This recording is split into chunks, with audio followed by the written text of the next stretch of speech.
Hey everyone, welcome back. Today I'm going to tell you all about the amazing world of ancient Rome. This place wasn't just about emperors or gladiators in arenas.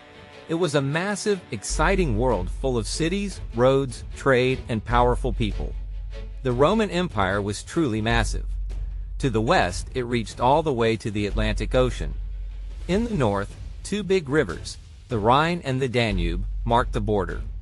To the east, it stopped at the Euphrates River, and to the south, the hot and dry Sahara Desert blocked any further expansion. Now, if you think about other ancient civilizations like Egypt, they needed the Nile River to survive. Mesopotamia needed the Tigris and Euphrates rivers. But Rome didn't rely on just one river. Instead, it surrounded the Mediterranean Sea. This sea worked like a giant water highway that helped the Romans travel, trade, and stay connected across the whole empire. Outside the empire's borders, there was still a lot of the world left untouched by Rome. Most of Africa, large parts of Asia, and big sections of Europe were not under Roman control. In Africa, tribes lived beyond the Sahara, and it was very hard for Romans to cross that huge desert. In Asia, powerful civilizations like India and China had been around for even longer than Rome. And guess what? The Romans still found ways to trade with them. Every year, Roman ships sailed down the Red Sea and across the Indian Ocean to a place called Ceylon, which we now call Sri Lanka. There, they met traders from the east who brought spices, jewels, soft silk, colorful cloth, and even animals like apes and peacocks. These goods were super rare in Rome, and only the richest people could afford them. They made Rome look rich and powerful. But not everyone around Rome was friendly. East of the Euphrates River lived the Persians. These people had once ruled a huge empire of their own, and they wanted to be in charge again. The Romans and Persians fought many battles over the years. Sometimes the Romans won, and sometimes the Persians did. One time, the Persians captured a Roman emperor.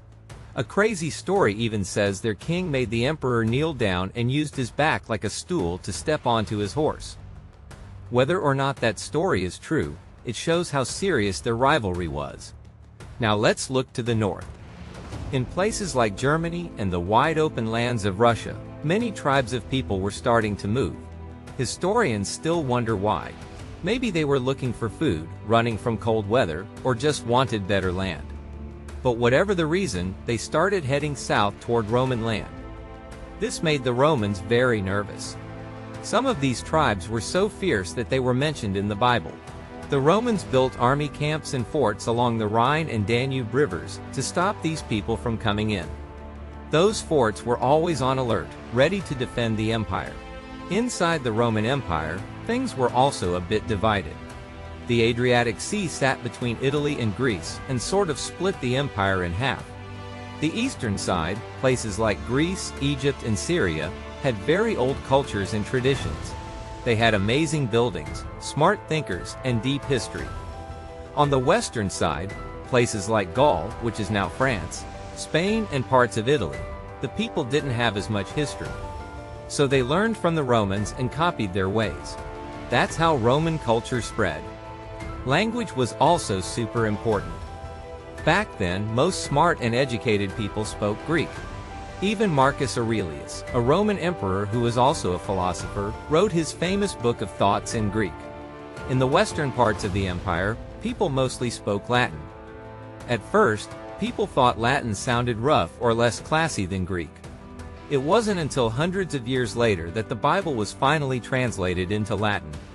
Over time, Latin became more popular in the West, and people there stopped using Greek. This big change in language caused misunderstandings later, and helped divide the empire into two different parts, East and West. But Rome wasn't just about emperors and soldiers. It was a world full of busy cities. The government wanted people to live in cities instead of faraway villages, so they built awesome places to live. Cities had big forums, like town squares, fancy temples, huge public baths where people could relax, libraries with scrolls and books, and theaters where people watched plays. During the day, people worked in the fields or shops. At night, they came back to the cities to eat, talk, and hang out. Even today, if you go to Europe or parts of the Middle East, you can still see ruins of these cities that once buzzed with life. And these cities weren't just pretty. They were built with smart designs. Most cities had tall walls to protect them, gates that opened and closed, and wide streets lined with columns. Clean water came from aqueducts, which were huge bridge-like structures that carried water from hills to the cities. There were fountains, public squares, and even indoor plumbing in some houses. Some of the most famous cities were Rome, of course, Milan, Carthage in Africa, Alexandria in Egypt, Antioch in Syria, and later Constantinople. These places were like superstars of the empire, full of trade, culture, and action. Now, what really made the Roman Empire strong was its roads. Roman roads were amazing. They were straight, made of stone, and built to last. From a golden milestone in the middle of Rome, roads stretched out in every direction, north to Britain, south to Egypt, and east to Damascus. Many of these roads are still around today. That's how well they were made. Traveling on these roads was common. The Apostle Paul used them on his long trips to spread Christianity. Roman officials traveled with guards and workers. Wealthy people moved between their city homes and country villas. Philosophers walked from town to town to give speeches. Merchants carried goods, and performers entertained crowds. Some walked, some rode horses or donkeys, and the rich rode in comfy carriages. Every few miles there were rest stops where people could eat or switch animals. One messenger once traveled super fast from Rome to Spain, just to deliver the news that Emperor Nero had died. Another bishop made an 800-mile trip to Constantinople in only 1 week, and it was snowing the whole way. Trade was everywhere too.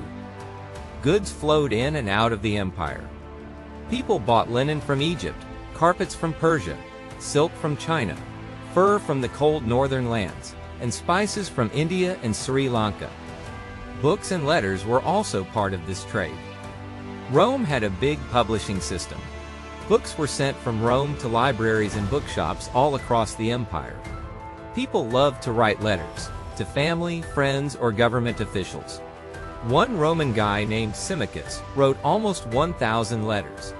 Some were important, and some were just to say, "Sorry I didn't write back sooner." This travel and writing helped new ideas spread quickly. Jewish communities in many cities helped Christianity grow. Because many people spoke Greek, preachers could share their messages without needing someone to translate. Roman roads were safe, thanks to soldiers and good laws. It was easier to travel in the Roman Empire back then than it was in parts of Europe even 1,000 years later. That connected feeling, that sense of being part of something big, wasn't seen again until modern times, when trains and telegraphs brought people closer together. So when you think about ancient Rome, don't just think about swords and togas. Think about cities filled with music, roads filled with travelers, markets filled with colorful goods from faraway lands, and people reading, writing, and talking across thousands of miles. Rome was busy, smart, full of life, and way ahead of its time.